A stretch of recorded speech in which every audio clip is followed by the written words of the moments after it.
PFC Mason, Hello. welcome to VCTV. Thank you for having me. I appreciate you stopping by, and I want to first tell you, why I got you here today, and just give the audience a rundown on where I see this new interview series, going. So I have you here today to kick off a new interview series that I want to start, where I interview active duty and retired military personnel.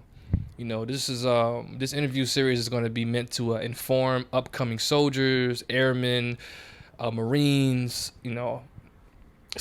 sailors, on what can they expect, in their military career, and get perspective, learn more about their upcoming jobs, and just give the civilians, a peek behind the curtain as to what we go through on day to day, month to month, deployment to deployment, our thought process.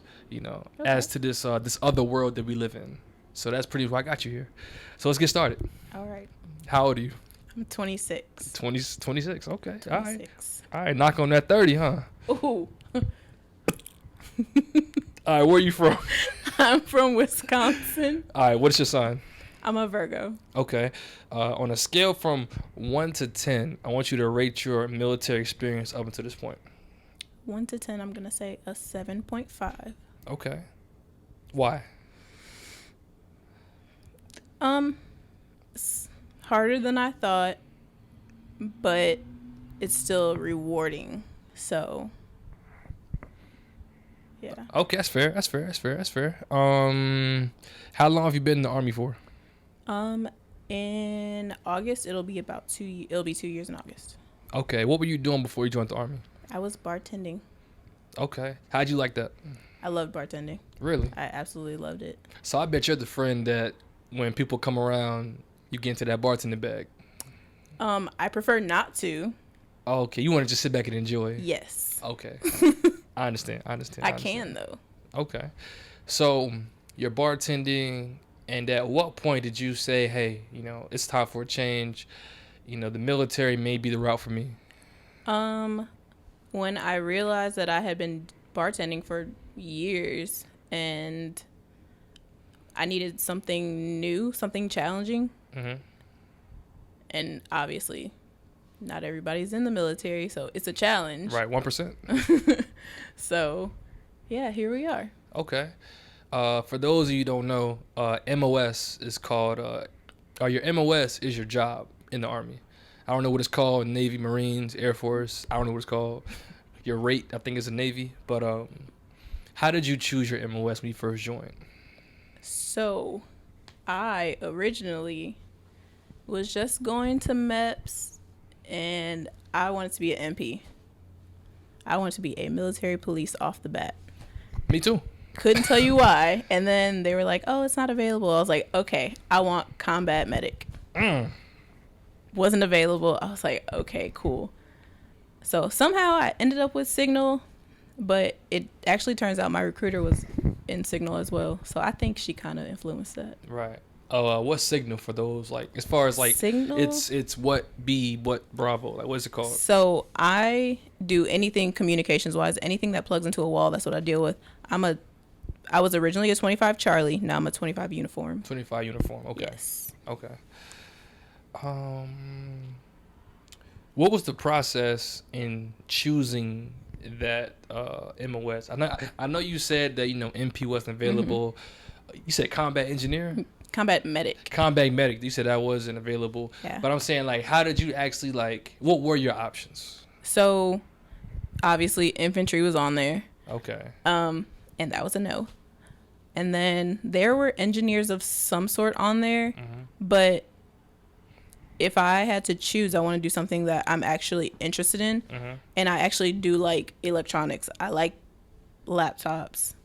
I've never dealt with radios and satellites like that, but here we are. So I'm getting to learn something new and then still be involved with something that I like already.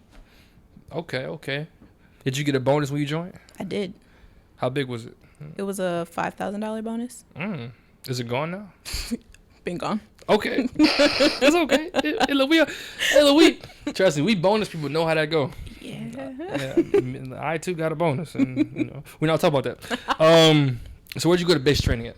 I went to basic training at Fort Jackson in South Carolina. Yeah. Fort Jackson, South Carolina. Yes. Yep.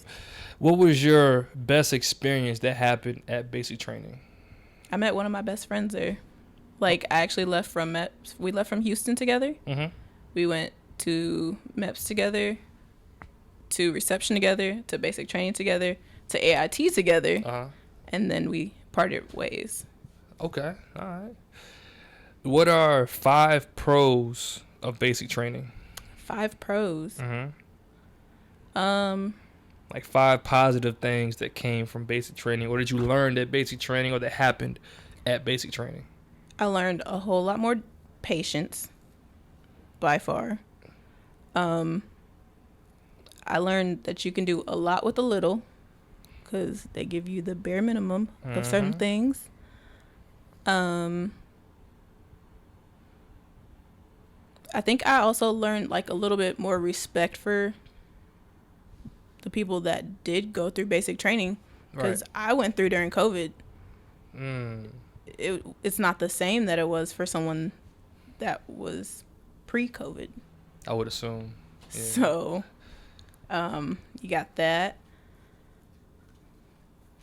Discipline by far. That last one is a little tricky. I don't know. Okay, all right. I'll take that. I'll take that for now. Okay. What are 5 cons of basic training? Like 5 of your like terrible experiences. 5 things you just wish they would just get rid of basic training. So I wish they would get rid of smoking, but that's just because I ain't like getting smoked. But it makes you who you are at the end of the day. Like, it needs to happen. Yeah. I hated getting woken up out of my sleep at 2 a.m, somebody screaming at us because somebody did something wrong, and I'm like, well, damn, I didn't do anything. Right. But you live and you learn. What else could I do without?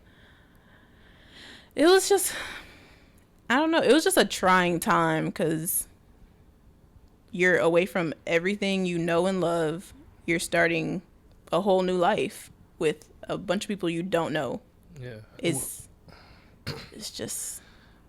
How did it weigh on you, or how did it take a toll on you mentally to go from doing whatever you wanted to do, eating whatever you wanted to do, staying up however late, and now you're pretty much, living this rigid lifestyle of bedtime, 3 square meals a day, no snacks, like. It was definitely a reality check. So for me, I went through one whole basic training, and then I got recycled at the end, literally the day of graduation. Oh. Into another basic training. So, yeah. Once I got to that second one and realized they weren't where I was supposed to get recycled to, I was about to quit. I was about to be done. Yeah, I ain't gonna lie. If I got recycled at the very end, like, how do you even regain the motivation You to don't. keep going? I mean, I guess you kind of have to. Ain't no going home. Yeah. Ain't no. See, people think that you could just, I'm done. Like, nah, it's a process to go home. You're better off just graduating. No, seriously, because it's gonna take the same amount of time, if not longer. Exactly. All right, explain to me what AIT School is and what yours consisted of it as a 25 uniform. So AIT, Advanced Individual Training, mine was at Fort Gordon in Georgia, and so I was trained as a Charlie. I was one of the last few classes of Charlies. Our training was only 12 weeks, but I was a hold over or hold under. I don't know. I was there for like a couple months before I even started class. And then I started class, and then I was held there a little bit longer too. Dang. Like, I didn't do anything. I bet that money was stacking though. Oh yeah, of course. The money was stacking. Of course. Like, So the beginning of my whole military career, I was in some sort of training environment. Okay. So Okay, so like talking to a future AIT student, Mm-hmm. how would you describe your daily routine at AIT? For me, it was basically I don't want to say the same, but it was very similar to basic training. Mm-hmm. You still get up at a certain time. You're still doing PT. You have a little bit more freedom, like we did, because you can walk to the DFAC by yourself. Yeah. It's the little freedoms. It's little things. Like, but then you're going to class and you're at class all day. You don't have a phone, or at least we couldn't have our phones on us. We were dealing with electronics. We couldn't have watches on or anything, no rings, nothing. And then it's like a work day. Literally, you're there in the morning, you get lunch, and you're there until the afternoon-ish. And then you're coming back. It's another formation. Like, it's literally, it's basic training, but with a little bit more freedoms. Okay. But it's really not that, for me, it wasn't that bad. No, I actually enjoy AIT. I did too. AIT was nice. I did too. Like, I enjoyed it. Only thing I didn't like about it is that like you had a curfew. Yeah. You know, if we'd have a curfew, AIT was great. My drill sergeants loved me, so I really. Oh, you did what you wanted. Yeah, I did. Okay. I did. I forgot drill sergeant. See, I didn't have a drill sergeant when I was. Yeah, I had plenty of drills. Okay. But you'll be fine. Yeah, it was just okay. It was chill. Okay. All right. Fast forward to your first duty station. Mm-hmm. It's Hawaii, right? It's Hawaii. All right. First duty station, you land in Hawaii. What's going through your mind? Fresh out of basic, fresh out of AIT. You got a little money in your pocket. You're in Hawaii now. Oh my God, I'm in Hawaii. And I live here now. Literally, it was surreal. Even when I got my orders to come here, it was surreal.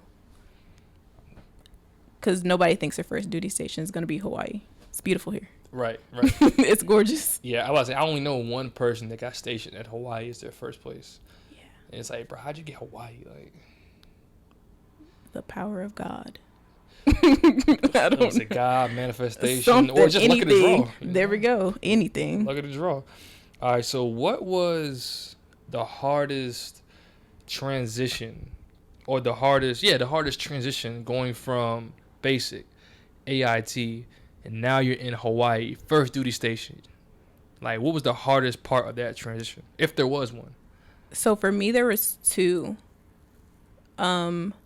Obviously, still being without family is hard. Mm-hmm. And yeah, I'm gonna make friends here and all that good stuff, but it's not the same. My family is my family. Right. But talk about that for a second. Like, how does being away from your family, where you can't just hop on, you can't just leave. Like, people don't understand. In the military, you can't just get up and go. Nope. You gotta ask permission and stuff like that. So like, how did you deal with that realization? Like, oh, I'm really thousands of miles away, and that's just what it is. So it didn't really hit me until Christmas, because I was here for Christmas. I mean, I'm older, so it wasn't like, oh my God, it's the end of the world. But I was like sitting there just like, wow, I'm really in here by myself. Yep. Okay. Like, my family's calling me, cool, but FaceTime is cool, but it's not the different. same. It's not. Yeah. It's not. 2020, was it 2020? Yeah, 2020 was my first year having a Christmas by myself. Really? 2020, was it 2020? Yeah, 2020 November. Yeah, December Christmas. 2020, right? First Christmas, because I had just taken leave before I came to Hawaii. Yep. So I couldn't take leave again. Mm-hmm. And I was alone. It was like, dang, this is crazy. Like, I'm really by myself, drinking Baileys in the barracks. Yep. They love watching this Christmas. Like, That's all you can do is just sit there like, yeah. Okay, Christmas movies. I guess. Cool. Yeah, it's interesting. Yeah. All right. Yeah.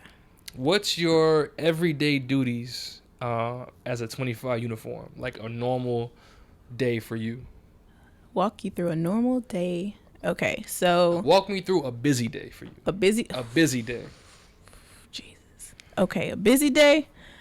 So a busy day can go from I have to re-image one to you name it laptops, but at the same time, we just had a new email migration. Yeah. Just imagine doing that for all battalion and like 4 or 5 different companies. But then you still have to do stuff at the motor pool because you have to dispatch a vehicle too. But then the company needs you to load all their radios and help them. But you got to go to Fort Shafter and get ComSec. Like, it's a lot. Yeah. It's a lot. But then and when you say go to Fort Shafter to get ComSec, you mean like, you have to like physically drive to Fort Shafter? I physically get in my vehicle or a TMP because if I'm transporting secret items, I'm driving a TMP. Right. But it's either my vehicle or TMP. Driving all the way to Fort Shafter, getting my communication security, and then coming all the way back. But most of that stuff, I'm told at like the last minute. Okay. What's the primary role that you play in your unit as a 25 uniform? Like, what is your primary mission? My primary mission is literally communication security. Radios, satellites, antennas, all that good stuff. Laptops, if they have to do with like convoys and all that good stuff. But it's mainly for me the stuff that's in our vehicles and the stuff that people may or may not use on foot to communicate with other people. Okay. So when you're not doing your job, what are you doing? So I like to go to the gym. No. Oh. I'm talking about you're at work in uniform, but you just may not be doing your job. You may be doing something else. Everybody else's job. What are you doing? So it's always still something signal though. That's the crazy part. Okay. It might not be my radios, but I'll be like how I said, like the email transition. That's not my job. It could be, but it's not. So I'm doing that or fixing people's accounts because they can't log into their laptops. They went on leave for 30 days and never logged in. So now we got to fix their stuff. Or the internet went down in the whole building. Got to fix that. Got to fix it. Phone lines aren't working. Fix it. Yeah, 25 uniforms. They work in the S shop, right? S6. S6. Okay. All right. Explain to a brand new private, fresh out of basic, fresh out of AIT. Explain to them what a detail is. Like when they get tasked by whoever is over top of them, like, hey, I need you to do this detail.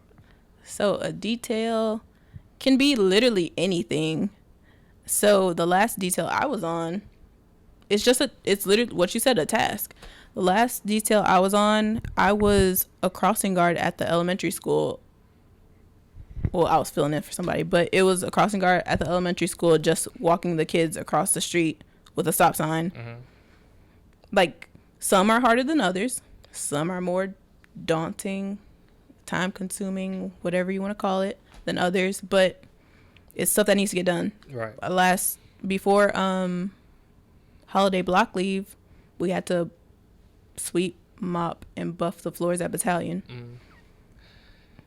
It is what it is. Is it true that the lower enlistment usually gets chose for these details first? Oh, by far, 100%. Okay. Have I seen senior enlisted do? Yes, I've seen them do the same work that I'm doing. My NCOIC will literally get down and do the same thing that we're doing. Okay, what does NCOIC stand for those who don't know? My non-commissioned officer in charge. Look at you. If I had a clap applause button, you would get it. You would get it. You would definitely get it. Okay, all right. All right, so what are the barracks for those who don't know? It's like dorms for soldiers. Okay. Who is allowed to live in the barracks and who is not allowed to live in the barracks? So in our barracks, we have E5 and below, but E5 really shouldn't be in the barracks either, to my knowledge. Officers don't live there. Senior enlisted doesn't live there. Warrant officers don't live there. It's soldiers. Unmarried, no for the most part, no children that they don't have with them. Okay. Describe a normal barracks room to a brand new private who's going to do the station. You got a bed, you have a dresser, a side table, a desk, a chair, a lamp. That's it. You have like the bare minimum, but you can make that bare minimum into a home if you need to. Yeah, I'm about to say, because when I was in barracks, I used to freak it out. You have to. I had rugs. I had wall art. Because if you don't, you're going to go crazy in there. Yeah. Yeah. Especially if you're like a homebody who likes to be home. That's your home, so you gotta freak it out. Me. Yeah, gotta freak it out. Do you think how do I word this? Do you think that everybody should be allowed to get BH and live off base, or do you think the barracks actually serves a purpose? So I would say yes and no, because I know people that have just enlisted that are fresh out of basic training, fresh out of AIT. Mm-hmm. So they could be 18, 19. You don't know how to manage your money properly. Right. You being in the barracks is your best option because you're going to go live somewhere beyond your means. And then you're not going to be able to eat. Like when you're in the barracks, you can go to the DFAC. They live 3 meals a day. But when you're not in the barracks and you spent all your money on X, Y, and Z, you're stuck. And now you take it out a loan. Yep. Doing all kind of stuff. Credit that you card. Don't need to do. Credit card going crazy. Yeah, I definitely think the barracks serve a purpose. But like I think older soldiers, i.e. me, 26, should not have to. I mean, do I mind staying there? No. Mm-hmm. But I think you should be able to have an option. But it is what it is. Okay. How do you feel about the current promotion structure of ranking up? Meaning, in the Army, ranks 1 through 4 is guaranteed, barring any type of disciplinary actions, flags on your record. Mm-hmm. E5 and E6 is a board you have to go to, pass the board. E7 is chosen by Congress. How do you feel about that promotion system? I mean, obviously, it's just like any job outside of military. You have to work to get to where you want to, besides E1 through E4. Mm-hmm. The other ones you need to work for. Right. Like, show that you can do the job, that you can be the person for that job.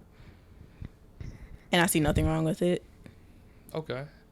Are you happy with your overall decision to join the Army? Yes.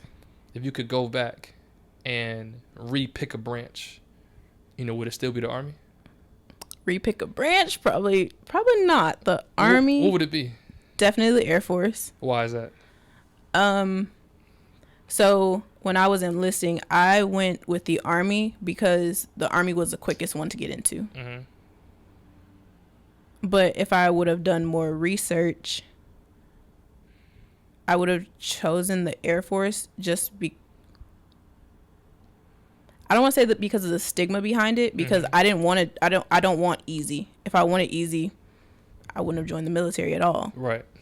But I feel like it would have been more intellectually challenging, if that makes sense. Okay, that makes sense. Okay, that makes sense. But you did say you're happy with your overall yes. a decision to join. Yes. Okay.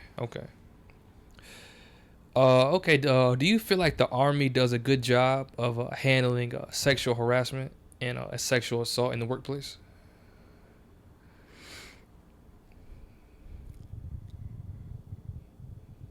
Yes and no, because I haven't even been in that long, and I've seen a lot. Mm-hmm. So I can only imagine what I haven't seen. Right. The things that I have seen, since I work so closely with one of the sharp representatives, anything that is brought to his attention that I know or don't know about, to my knowledge, he's handled it. Like, just a few incidents that I do personally know about, he's gotten it handled, or they've gotten the help that they've needed. Okay. So I know it's like a double-edged sword, kind of, because there's both sides of the spectrum. Right.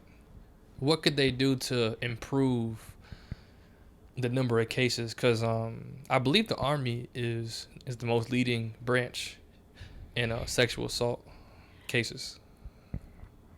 I don't even know, in all honesty, because I've had so many sexual assault or sexual abuse classes just being on island. When I say so many, I mean so many. Right. So what else can you do? Lock everybody down in their houses and rooms? No. No, you're right. I have a theory, not really a theory, but it's more like it's like the world, you don't know somebody is a sexual assaulter until they sexual assault somebody. True. You just don't know until it happens. Yeah. And it's like, it's hard to, that would like changing is, you can't just change the overall company or the overall, career force, of the military. It has to come, from each individual person. Yeah. They just have to change within themselves, which it's easier said than done. The people interview for jobs all the time and put on a facade. That's true. Get the job, become lazy. That is very true. You can say you're a good person, but get the job and end up being trash. So yeah. Do you think the Army as a whole, really gives equal opportunity to everybody? That's like the same as the sharp question. You think so? Yeah.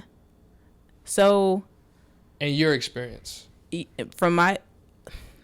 I've been on island for 7 months and I have already had to file an EO complaint. So, my point exactly. Like, did it get handled? Yes. Okay, that's good. But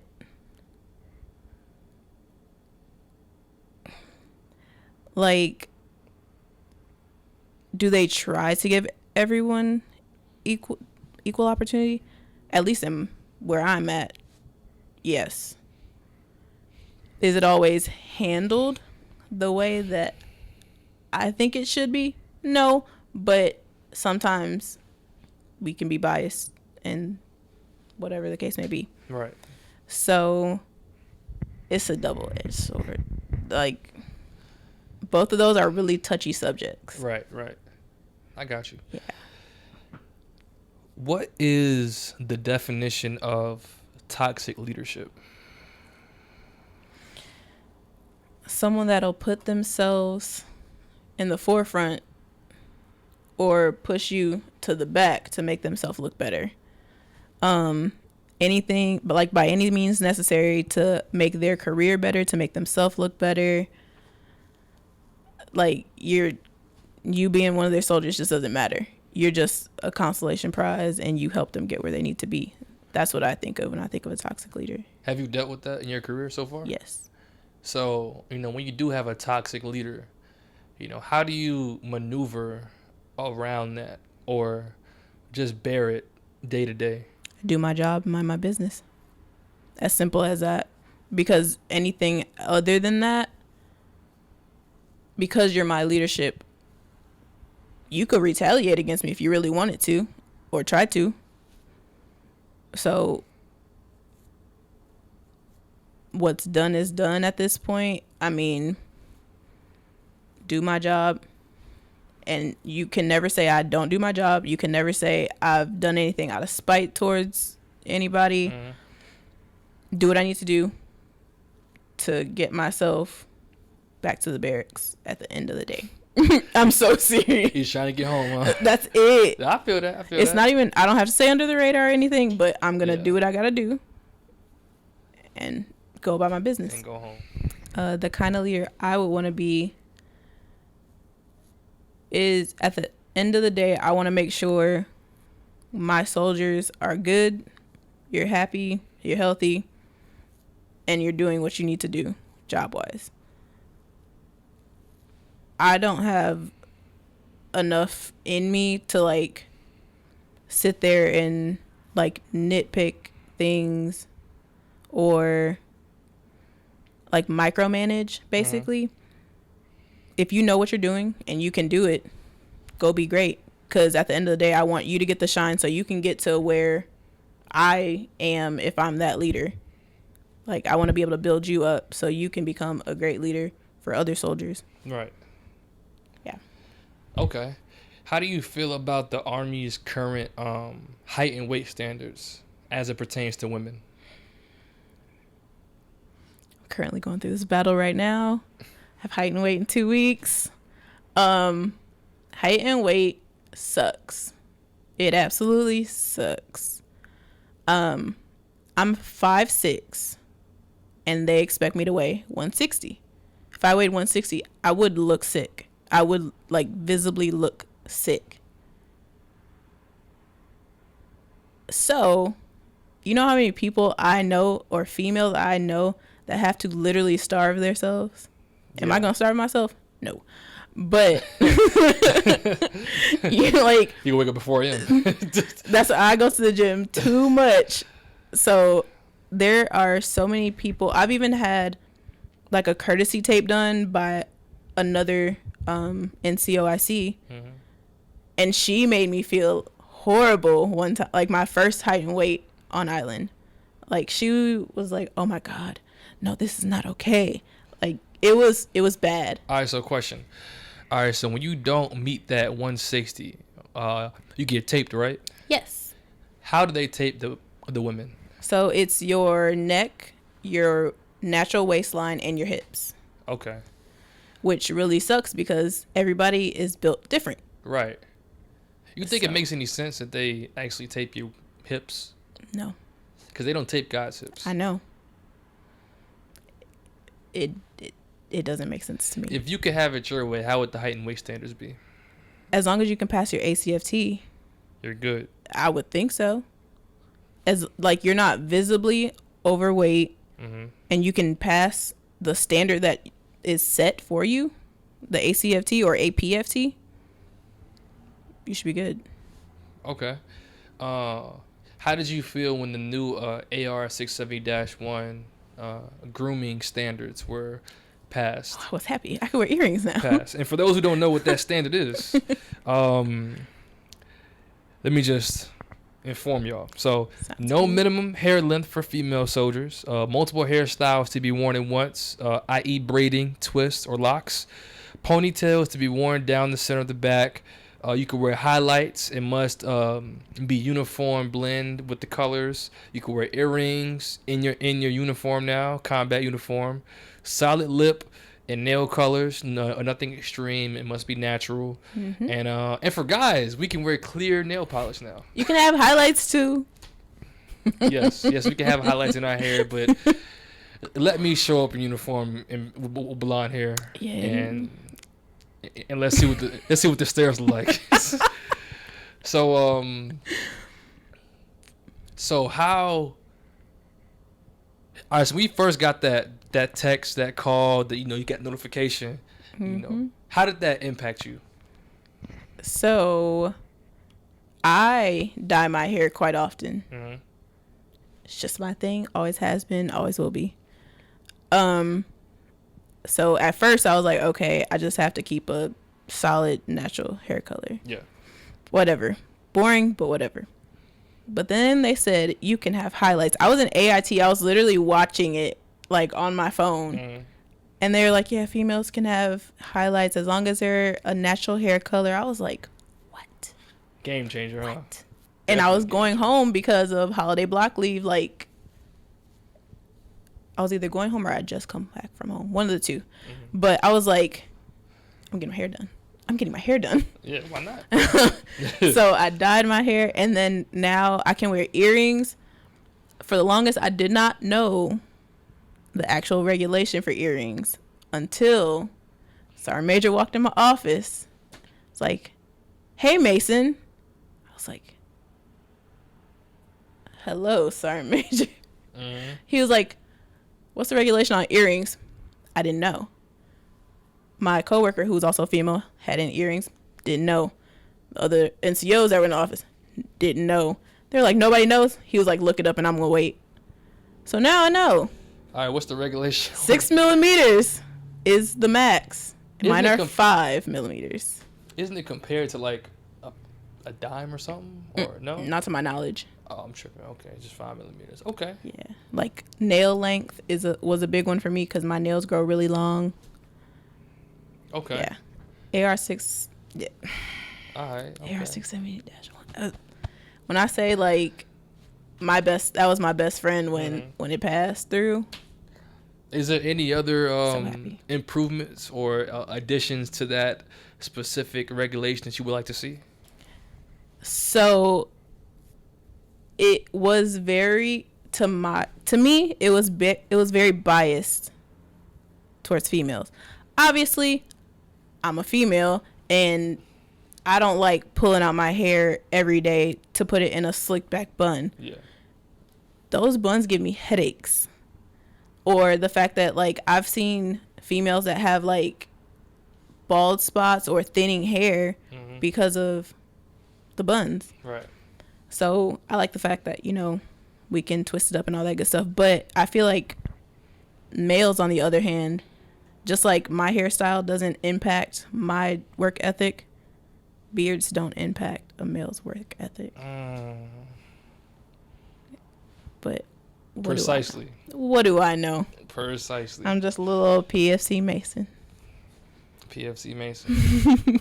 A-OK in my book. PFC Mason wants the beards. I like it.